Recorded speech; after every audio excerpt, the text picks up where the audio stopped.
There are 4 steps to becoming a super soldier. And when I say super soldier, what do I mean? Do I mean like Captain America, Winter Soldier type shit?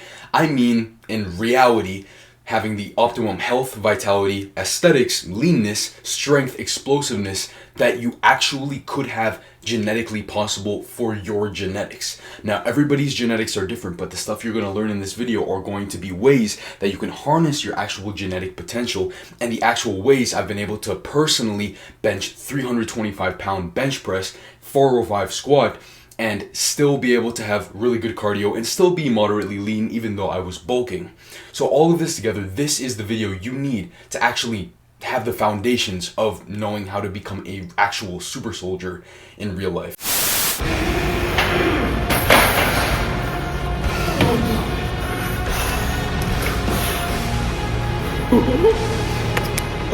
Let's go.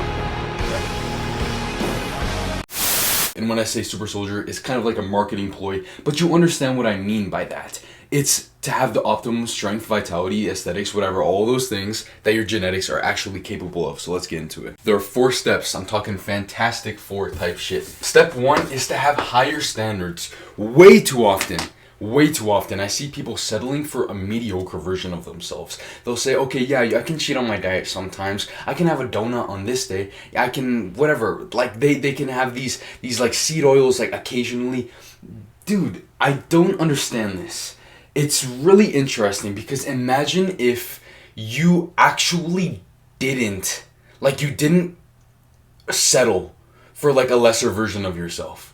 And this is the most important step actually, because it's talking about hygiene standards. And when I talk about hygiene standards, I talk about how you wouldn't go a day without showering, right? And so your hygiene standard for actually showering is different for other people. Now there's some people that don't go a week without showering, and that sounds crazy to you. The thing is, the most important thing to understand when we are trying to optimize our health vitality so that we can get that super soldier status I talk about, is we just need to have a greater level of ambition. Why would we settle for having McDonald's every once in a while as a treat?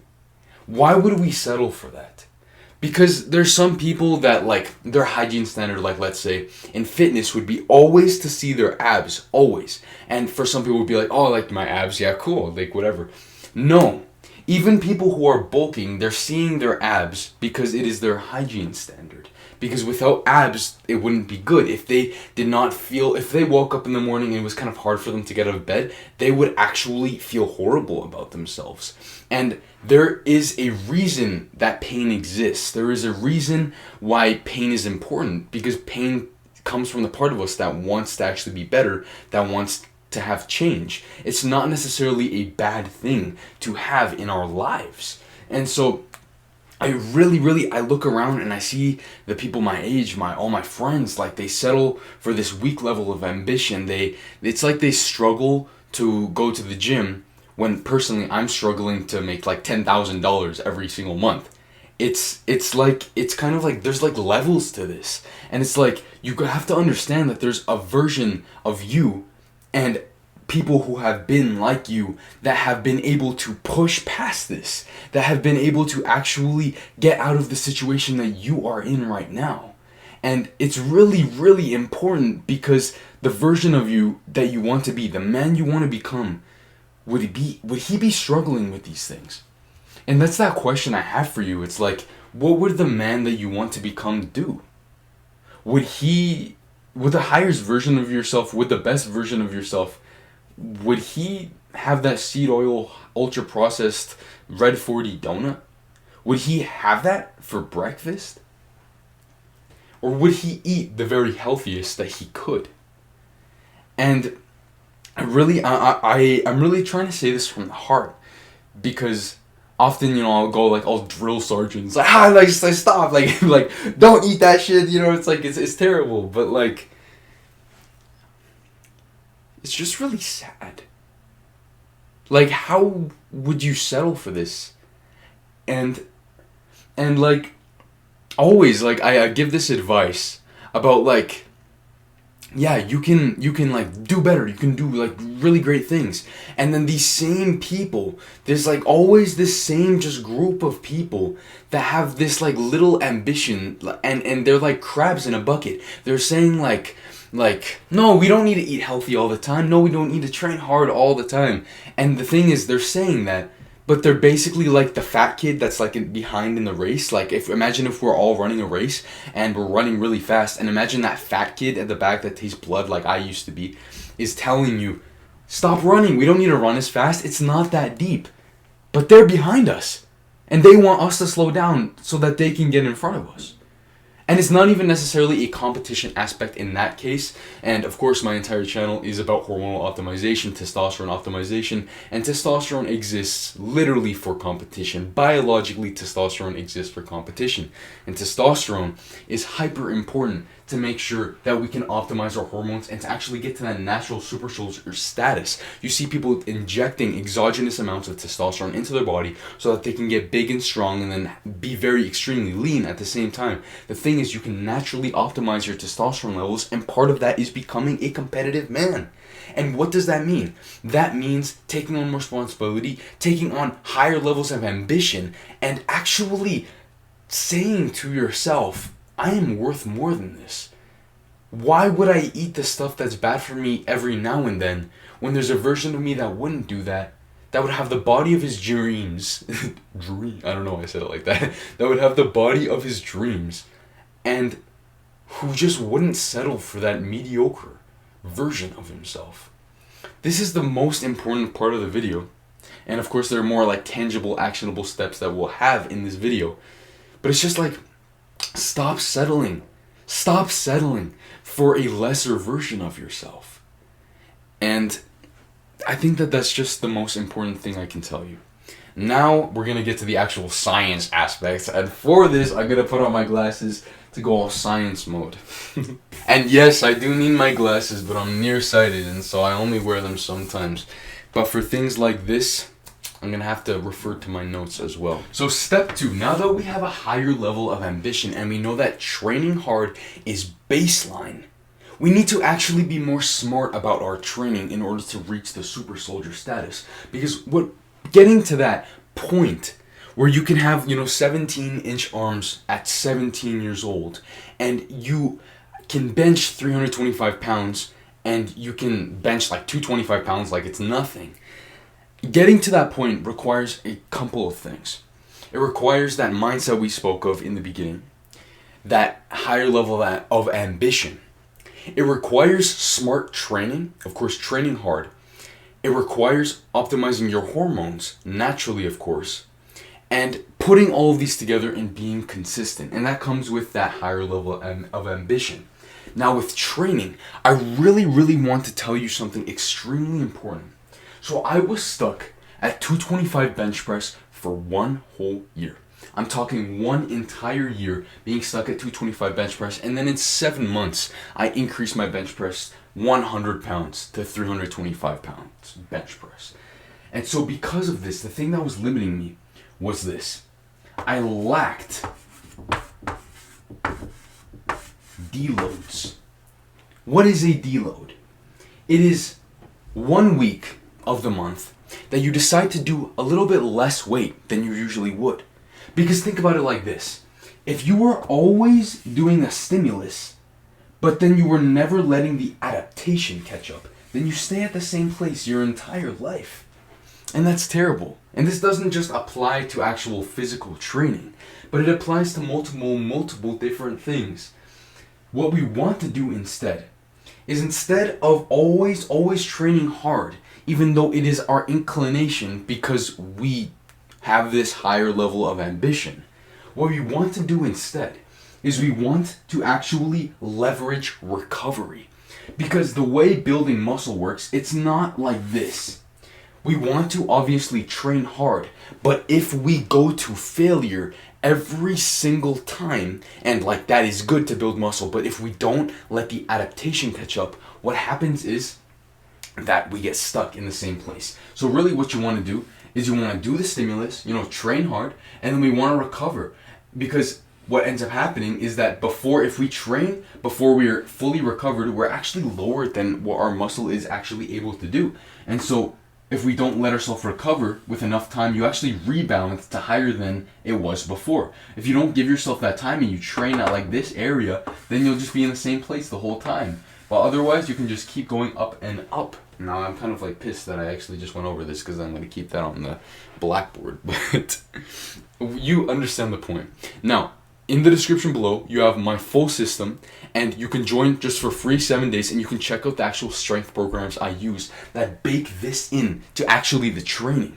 And you can check out my entire system just like for a free trial. It's like really, really easy. I don't know. It's perfect is what I'm saying. So I really recommend that. The other thing with training is that we also should probably integrate cardio. So many people just don't do their cardio because they say that lifting is enough. But truthfully, why would you want that? Like, for multiple things. And I'm going to try a different approach with this. In the future, when you have a significant other, wouldn't you, when you were in bed, want to be able to actually have the good cardiovascular health so that you could, perform pretty cool? That's all I'm saying. Get your cardio in check. And I'm like gonna apply different angles to this, but like the other angle is, oh yeah, like be healthy, up to your 80s, you're still like healthy, you can get out of bed, and like you don't have to like bad clogged arteries, all of these things together. Just think of whatever works for you is what I am saying. Now let's move on to step 3. Step 3 is eating good. You must eat good. And this sounds kind of like, oh yeah, Daniel, I already know I need to eat good. What does that actually mean? Because so many people think that they're eating healthy. And also, people think that they're like, sure, they have the humility to say, oh yeah, like I don't eat healthy all the time. The thing is, what people don't even realize is that sometimes when they think they are eating healthy, they are still eating bad.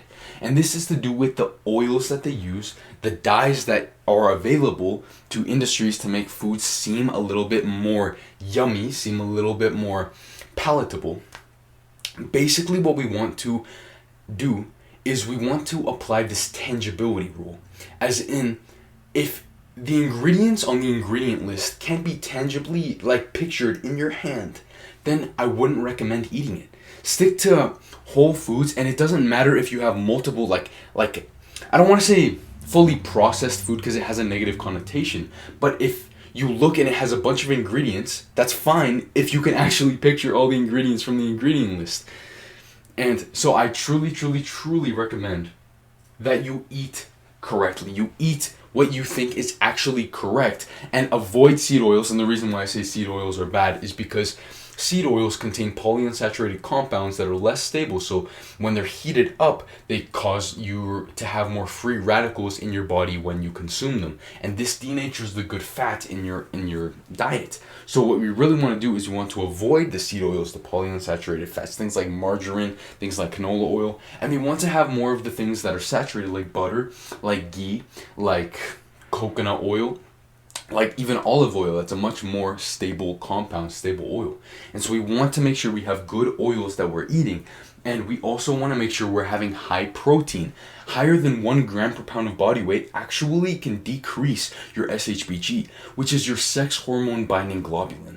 And your sex hormone binding globulin binds to your testosterone and makes it less bioavailable, meaning that it makes the testosterone you have less usable by your androgen receptors, which are the acceptors of testosterone.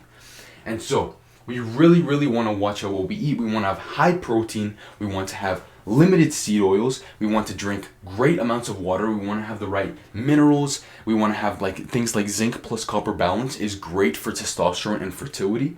We want to make sure that we are eating our greens because our greens contain compounds called diindolylmethane, which are aromatase blockers, and aromatase is the enzyme that converts testosterone into estrogen. And if we have high levels of estrogen, then our entire testosterone negative feedback gets down-regulated and we have less testosterone.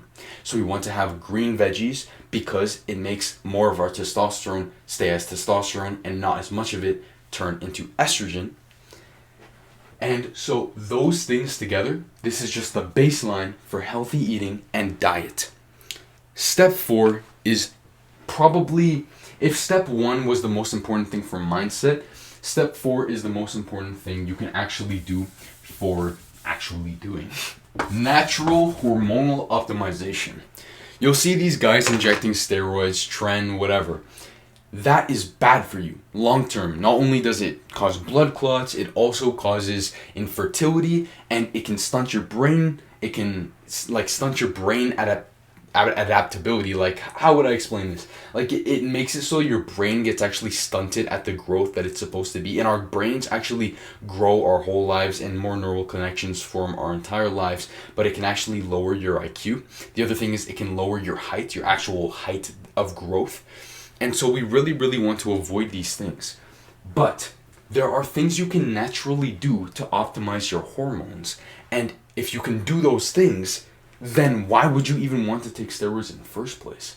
So up on the screen, I have a video I made that has a bunch of different ways you can optimize your testosterone. Now I'm going to make another video on androgen receptors, and you can optimize those to actually make sure that you accept more testosterone. And so this is the basic premise of hormonal optimization. Our hormones are the chemical messengers that tell our body which genetics to basically express. There are a number of ways your genetics express, but your hormones is one of them. And so if we optimize our hormones to the correct amounts, not just our testosterone, but also our estrogen, also our HGH, our growth hormone, also our thyroxine for metabolic function. If we optimize all of these things together naturally, then we get a recipe for actually optimal human performance. And the beauty in that is that we can actually have that optimum health and vitality that was promised to us when we were born. Because when we were born, we were set up for great adaptability, great growth, and ultimately, our health was ready to be extremely healthy. But throughout our lives, our lack of training, our lack of purpose, our competition that causes our testosterone to get upregulated, and the endocrine disruptors, things that mess up your hormones, things like plastics, things like phthalates, they were brought into our lives, and they weren't natural compounds, and they interfered with our estrogen signaling. They interfered with all of our body's processes. All of these things together have caused us to have limited versions of the versions that we are capable of being. And the ultimate nail in the hatchet, the first point, is that we've surrounded ourselves with more people that normalize this, that normalize not being in peak human performance. And that's the really sad part about this. Now, if you would like to further optimize your hormones, your health, your vitality, check the first link in the description below for the free trial. You can even join, and if you don't like it, or if it's not everything that you wanted it to be, then you can just leave. There's no problem with that. And I have so much confidence in this because I know it can help you. I know it can help people, and it just feels such a wonderful thing in my heart, you know? And what we're doing here is extremely important. And so if you would like to have more of these videos where, I might be more amped up in other ones. I just kind of feel mellow today. I just feel like relaxed. And I guess that's pretty good for testosterone anyways. So yeah, I guess the other thing with hormonal optimization is just making sure that your stress is lower, because increased stress causes, like, increased cortisol. Long-term stress is actually inverse to testosterone. So higher stress equals less testosterone, because they both compete for the actual cholesterol, which is the building block of these steroid hormones. But that's all I got for you today. So like the video, bro.